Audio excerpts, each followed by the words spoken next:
बिस्मिल्लाहिर्रहमानिर्रहीम, अस्सलाम वालेकुम एंड गुड मॉर्निंग। मैं हूं समर अब्बास, आपको अपने चैनल पर खुशामदीद कहूँगा। आज जनाब बड़ा ख़ास दिन है पाकिस्तान तहरीक इंसाफ के लिए और इमरान खान के लिए, क्योंकि आज पाकिस्तान तहरीक इंसाफ आज से एक बाज़ाब्ता तौर पर इमरान खान की रिहाई के लिए तहरीक शुरू कर रही है। आज से एहतजाज शुरू होगा पाकिस्तान तहरीक इंसाफ की तरफ से। पूरे मुल्क में इमरान खान की रिहाई का एहतजाज होगा। फिर जनाब बात करेंगे खबर में खैबर पख्तूनख्वा के अंदर सिविल नाफरमानी की तहरीक जो है वो अपने अरूज पर पहुंच चुकी है। कल भी एक MNA और एक MPA की तरफ से ग्रिड स्टेशन में घुस कर कुछ फीडर्स पर बिजली जो है वो बहाल करवाई गई है, ऑन करवाई गई है बिजली। और IAS को हाथ लिख रहा है, कार्रवाई के लिए पर्चे नहीं हो रहे, मुकदमा दर्ज नहीं हो रहा। फिर बात करेंगे सुप्रीम कोर्ट ने ट्रिब्यूनल्स के मामले पे जो इलेक्शन कमीशन की अपील थी उस पर स्टे देने से इनकार कर दिया ट्रिब्यूनल्स के खिलाफ। अच्छा, बिलावल भुट्टो जरदारी ने बजट मंजूरी के हवाले से हुकूमत को यकीन दहानी करवा दी है कि वो बजट पर ताउन करेंगे। और बात करेंगे जनाब नून लीग के अंदर क्या, नून लीग और पीपल्स पार्टी में क्या सब वफादार हैं और फिर तहरीक इंसाफ में 75% लोग बेवफा हैं। ये क्या कहानी है जनाब, ये बड़ा दावा सामने आया है। और बात करेंगे एक बहुत ही अफसोसनाक वाक़या, एक इंतहाई अफसोसनाक और काबिल मज़म्मत वाक़या कि सवात के इलाके मदियन में एक सयाह जिसका ताल्लुक सियालकोट से बताया जा रहा है, उससे मुबैना तौर पर जो है ब्लास्फेमी के इल्ज़ाम में, कुरान पाक के और आग जलाने के इल्ज़ाम में उसे जो है कत्ल कर दिया गया, जला दिया गया उसकी लाश को। ये बहुत ही अफसोसनाक वाक़या है। इस पर मैं आगे चल के अपनी राय का इजहार करूँगा कि हमारी सोसाइटी में अदम बर्दाश्त क्यों ख़त्म हो रही है। ये जो मॉब जस्टिस का एक जो रुझान है रिसेंटली हम देख रहे हैं कि वो बढ़ रहा है, पनप क्यों रहा है पाकिस्तान के अंदर। इंतहा पसंदी मौजूद है अभी भी सोसाइटी के अंदर हमारी। क्या इसका हल है, क्यों ये सब वाक़यात हो रहे हैं, इस पर बात भी होगी। और पाकिस्तान क्रिकेट बोर्ड में जो ग्रैंड सर्जरी, एक बड़ी सर्जरी होने जा रही है, उसकी बात भी करेंगे। सबसे पहले बात करते हैं इमरान खान की रिहाई के लिए आज पूरे मुल्क के अंदर एहतजाजी मुजाहरे होंगे। और पाकिस्तान तहरीक इंसाफ की तरफ से जो मूवमेंट है इमरान खान की रिहाई के लिए, वो आज से भरपूर तरीके से शुरू हो रही है पूरे मुल्क के अंदर। पिछले हफ्ते भी तरीके से आपने अलामती तौर पर एहतजाज किए थे मुल्क के मुख्तलिफ शहरों में, लेकिन वो इतना इंप्रेसिव मामला नहीं था। लेकिन आज से पाकिस्तान तहरीक इंसाफ ने शुरू करना है ये मामला, और भरपूर तरीके से पूरे मुल्क के अंदर एहतजाजी मुजाहरे किए जाएंगे। क्योंकि पाकिस्तान तहरीक इंसाफ को ये रियलाइज़ हो चुका है, इमरान खान साहब को ये रियलाइज़ हो चुका है, इस बात का अंदाज़ा हो गया है कि कानून के मुताबिक चलकर, यानी सिर्फ और सिर्फ अदालतों के ऊपर रिलाई करके रिहाई नहीं मिलनी। अदालत क्या है, फैसला दे देगी आपके हक में, रिहा तो हुकूमत ने करना है। शाह महमूद कुरैशी जिस तरह से साइफर केस के अंदर रिहा हो चुके हैं, आखिरी केस जिसमें उन्हें सज़ा हुई थी, उस केस पे भरी होने के बाद अभी तक उन्हें जो है रिहाई नसीब नहीं हो सकी। तो यही हुकूमत की स्ट्रेटजी और पॉलिसी होगी इमरान खान के लिए। जजेस किस हद तक जाएंगे, क्योंकि जजेस भी एक हद से आगे नहीं जा सकते। स्टैंड उन्होंने लिया है काफ़ी हद तक, लेकिन एक हद से आगे वो नहीं जा सकते, जिसकी वजह से अब तहरीक इंसाफ ने मामला जो है वो जुडिशरी पर जो है वो प्योरली उन पर रिलाई करने के बजाय जो है पाकिस्तान तहरीक इंसाफ ने मामला अपने हाथ में लेकर एक भरपूर एहतजाजी तहरीक शुरू करने का फैसला किया है। आज मुल्क के पूरे तूल अर्ज़ में एहतजाजी मुजाहरे होंगे और ये टेस्ट केस होगा, ये एक टेस्ट केस होगा पाकिस्तान तहरीक इंसाफ के लिए। अगर वो तगड़ा इंप्रेसिव पावर शो कर जाते हैं तो फिर तो आगे वो एक मूवमेंट को मज़ीद आगे बढ़ा के अपने अहदाफ, यानी तहरीक इंसाफ की जो मुक़य्यद क़यादत है उसे रिहा करवा सकते हैं इमरान खान समेत दीगर रहनुमाओं को और कारकुनों को, और हुकूमत को जो है वो रुखसत किया जा सकता है। क्योंकि शहबाज शरीफ साहब जो है ना, वो उनकी जो एबिलिटीज़ है ना पसंदीदा होने की, कि जनाब उन्हें जो है वो सेम पेज, तो क्या वो तो एक एक सतर पर जो है वो साथ खड़े हैं। तो मसला ये है जनाब कि शहबाज शरीफ साहब जो हैं वो उनकी कुछ कैपेबिलिटीज़ हैं, तो इमरान खान भी बड़ी तनकीद किया करते थे। तो वो इस वजह से ना उन्हें वहाँ से कोई पिंडी से कोई डिस्कम्फर्ट ऐसा नहीं है।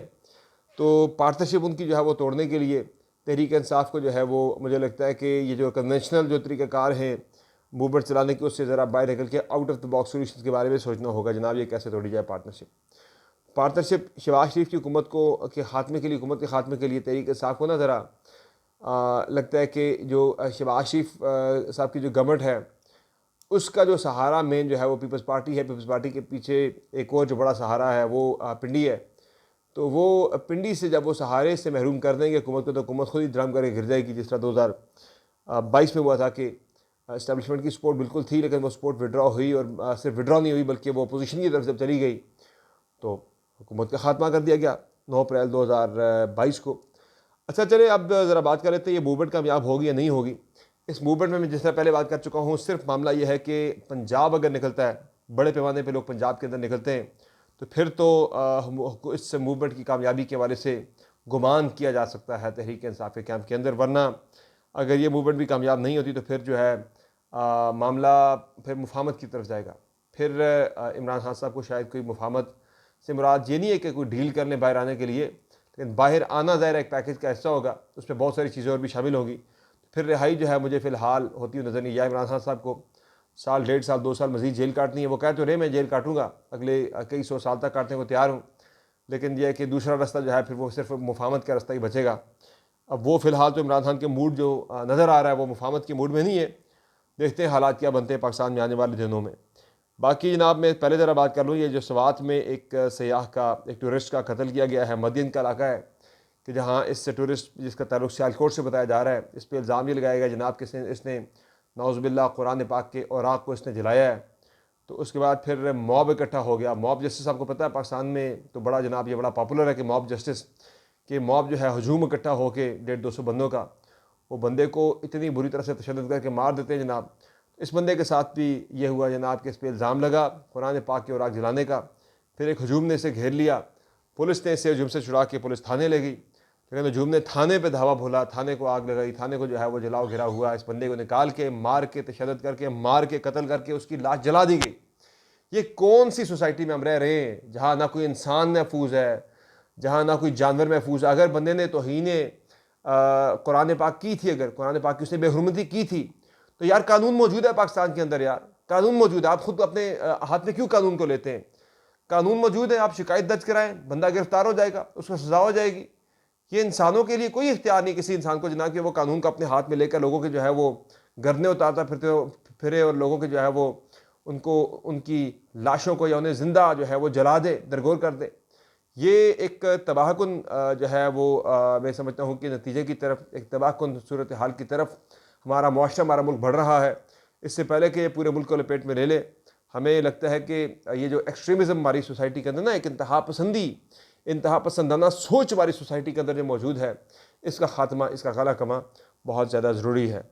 बाकी जनाब जो इलेक्शन का मामला है, धांधली का मामला है, उस पर जो लाहौर हाई कोर्ट ने 8 ट्रिब्यूनल्स बनाए थे लाहौर हाई कोर्ट के जजेस पर मुश्तमिल, उसके खिलाफ आपको पता है कि इलेक्शन कमीशन जो कि जिस पर इल्ज़ाम है जनाब के hand in glove with PMLN in election rigging, वो इलेक्शन कमीशन भागा भागा जनाब पहुँच गया सुप्रीम कोर्ट ऑफ पाकिस्तान के पास के अली जा बड़ी गुस्ताखी हो रही है कि ये पेशावर हाई कोर्ट जो है ना, ये आपसे और मुझसे बाला बाला ये इंतखाबात की धांधली की तहकीकात करना चाहते हैं, ये सारे राज को फाश करना चाहते हैं।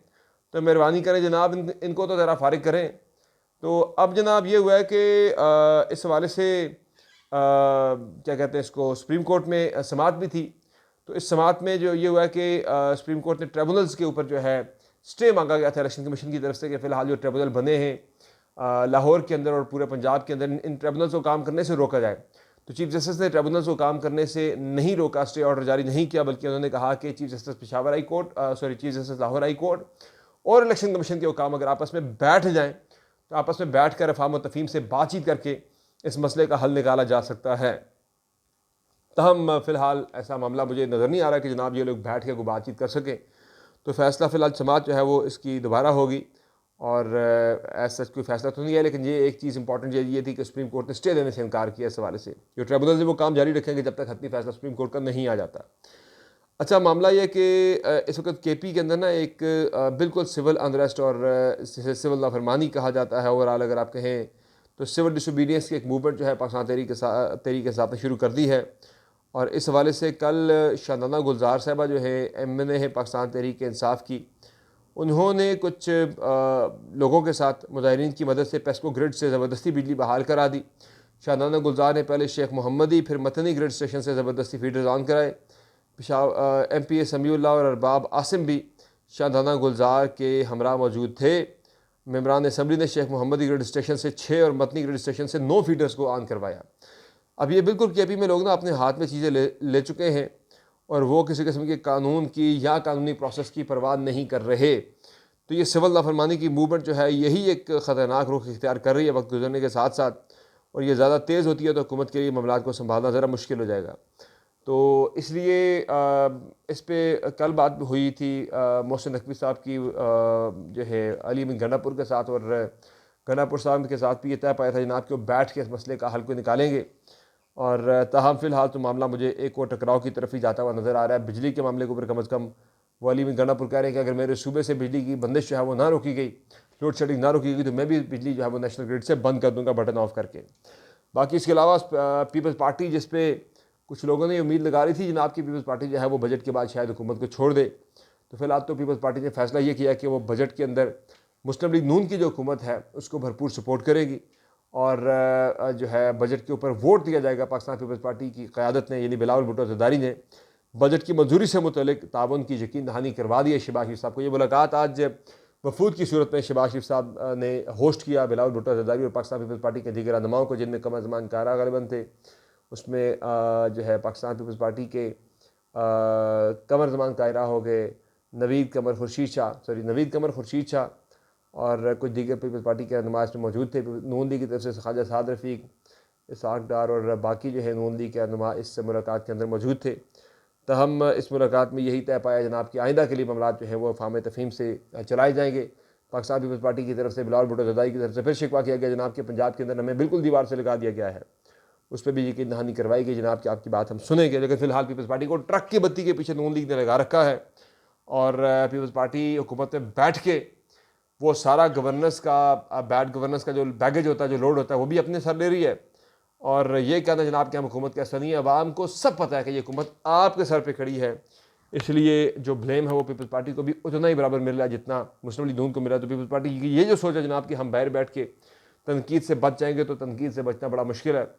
You are part of this government, आपने इस हुकूमत को जो है सहारा दे रखा है, आपने इस हुकूमत को कायम किया है और जो भी इस हुकूमत की परफॉर्मेंस होती है उसका बराबर जो है वो शेयर आपको भी जाएगा, या अनपॉपुलर मजीद होने की सूरत में या पॉपुलरिटी मुमकिन है बढ़ जाए इस तमाम मामले को देखकर। बाकी इसके अलावा जनाब जो मामला है कल ख्वाजा आसिफ साहब ने एक बड़ा अजीब सा उन्होंने एक बयान दिया। उन्होंने कहा जी कि मुस्लिम लीग नून जो है वो और पीपल्स पार्टी है, इन दोनों में बेतहाशा जो है वो वफ़ादार लोग मौजूद हैं। तो जबकि पाकिस्तान तहरीक के साथ में 75% लोग जो हैं वो बेवफा हैं, जो अपनी पार्टियां बदल कर अपनी पार्टियों से बेवफाई करके पाकिस्तान तहरीक इंसाफ का हिस्सा बने हैं। तो ये जनाब आज की कुछ अहम अपडेट्स हैं, जिसमें सबसे ज़्यादा जो अहम मामला है इस वक्त अब वो ये हफ़्ता शुरू हो चुका है जो कल से, इसमें कोर्ट केसेस के ऊपर बहुत ज़्यादा भारी इंहिसार रहेगा। अदालतें जो हैं वो तमाम लोगों की, तमाम पाकिस्तानियों की तवज्जो का मरकज़ बनी रहेंगी, चूँकि तोशाहाना ये जो इद्दत का केस हो गया, ये जो इमरान खान के ख़िलाफ़ जो एक तोशाहाना 2 आ रहा है उसका मामला हो गया, इलेक्शन कमीशन की ख़िलाफ़ जो दरख्वास्त है जो धांधली के वाले से वो भी टेकअप हो सकती है, और जो नैब तरमीम का जो केस है उसके अंदर भी जो है समाअत इस हफ्ते हो सकती है। और फ़ौजी अदालतों के वाले से सुप्रीम कोर्ट ऑफ पाकिस्तान में फ़ैसला अभी तक पेंडिंग है कि फ़ौजी अदालतों में सिविलियन का ट्रायल्स हो सकता है या नहीं हो सकता, उस हवाले से भी मामला जो है वो फ़िलहाल डिले में पड़ा हुआ है। तो एक चीज़ जो वो आज हनीफ अब्बासी साहब ने दावा किया जनाब के ख्वाजा आसिफ साहब ने कि नून लीग में और पीपल्स पार्टी में अक्सर लोग वफादार हैं जबकि तहरीक इंसाफ में 75% लोग वफा है, तो ऐसा नहीं है। मैं इस तज्ज़िये से, इस राय से बिल्कुल भी एग्री नहीं करता कि एक तुक्का लगाया कि अपनी पार्टी को प्रमोट करने की कोशिश की गई है मीडिया के ऊपर, मीडिया फ्रंट के ऊपर एक नैरेटिव कायम करने की। हालांकि जितनी वफादारी तहरीक इंसाफ के कारकुन ने अपनी पार्टी के साथ निभाई है, मुश्किल तरीन हालात के बावजूद, सख्त तरीन रियासती क्रैकडाउन के बावजूद, वो एक बहुत बड़ी रोशन मिसाल है कि जनाब 75% लोगों से मुतालिक ये कहना जनाब कि ये बेवफाएँ, आई वुड से, या मैं ये बड़े दावे से कह सकता हूँ कि 75% से ज़्यादा वो पाकिस्तान तहरीक इंसाफ के लोग जो हैं वो वफ़ादार हैं। इक्का दुक्का लोग हो सकते हैं जो पार्टी से बेवफा हों, गद्दार हों, ऐसे लोग हर जगह मौजूद होते हैं।